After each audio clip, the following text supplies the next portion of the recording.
Hello and welcome to another update video on Bitcoin. Well, I know a lot happened today. So just joking here. Of course, we didn't really get much action today, which is not a problem. The bulls and the bears are still fighting. Also, the stock market was rather quiet today.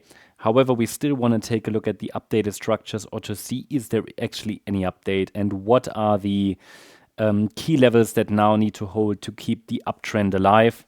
Now, to be fair, they haven't really changed, but I want to share with you again my thoughts around the current structure. First of all, let's talk about the most directly bullish scenario, and then we talk about the one that is a little bit more bearish. At least in the short term, I want to stay here on the smaller time frame.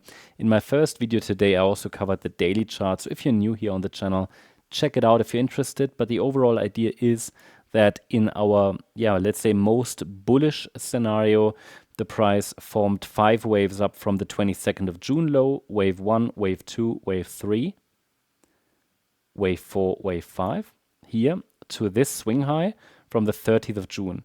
This gives me a wave 1 in white. Then, and that's important, we had a 3-wave corrective pullback into the 2nd of July low, formed a higher low. We can call that a wave 2 because the price rallied in another 5-wave pattern from that low. It has the right proportions to be another wave 1, smaller degree wave 1. And then actually, and this is now a little bit of a challenge to determine what is it, we did have another 3-wave move down.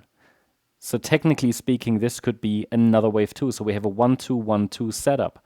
But actually, the move from that low here on the 4th of July looks all corrective. Yeah? So while it is possible that we're already in a 3rd wave breakout, the duration of this doesn't really make that very likely. So basically what it would mean that in the most bullish case, we have a 1-2, 1-2, 1-2 setup. And we would break out now. But it doesn't really give me 3rd wave vibes yet, what's happening here. So therefore, I think we need to at least prepare for maybe another test of Fibonacci support, which is here between 106,300 and 107,200. This is our Fibonacci support area. And as long as we're holding that, the overall focus would be on higher prices anyway. Whether in the short term we go up higher more directly or test that level again, that's not so important in the very short term, because in both scenarios at the moment this support area remains relevant between $106,300 and $107,210. No need to test this area again, but what I haven't seen, as I said, is really that 3rd wave breakout at this point, which means it's quite likely that at least we are still working here in white wave 2. But then it would turn into quite a complex correction, like a W, X, Y structure, and then the Y wave is an A, B, C structure. Now the duration of this is getting quite problematic from a bullish point of view. Just really talking about time relationships here. Because really, if this is a corrective pullback, considering the length of the wave 1 duration again, and comparing it to the duration here of the pullback, well, it's kind of a little bit out of balance. I mean, the bullish count is valid as long as we're holding above the red line. So that is here the 4th of July low, or it's actually the 2nd of July low, and that's at $105,215. And it's very much plausible, very probable that this is a directly bullish count as long as we're holding 106,300.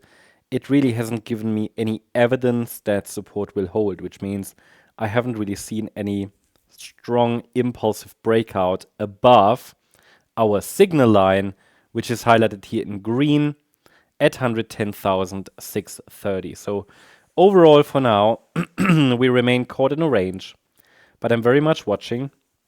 If the bulls can turn up here and take the price above this signal line, either directly now or maybe after one more low. But below 106,300, it's likely that a larger correction is unfolding. And this is here, the yellow count, where we had 5 waves up already as well.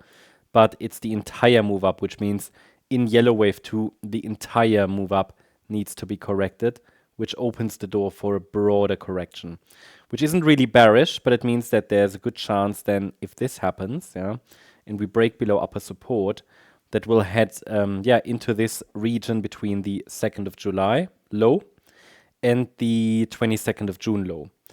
Probably, I mean, let's put the support area to the chart just for this entire area. Probably around the 50% to the 61.8 FIB level, so around 103K to 104.3K. That should at least give you some levels, but really the situation hasn't changed today. So I hope you liked the update. If you did, please hit the like button, leave a comment, and subscribe. And if you really like the content, then please check out the channel membership. Thank you very much.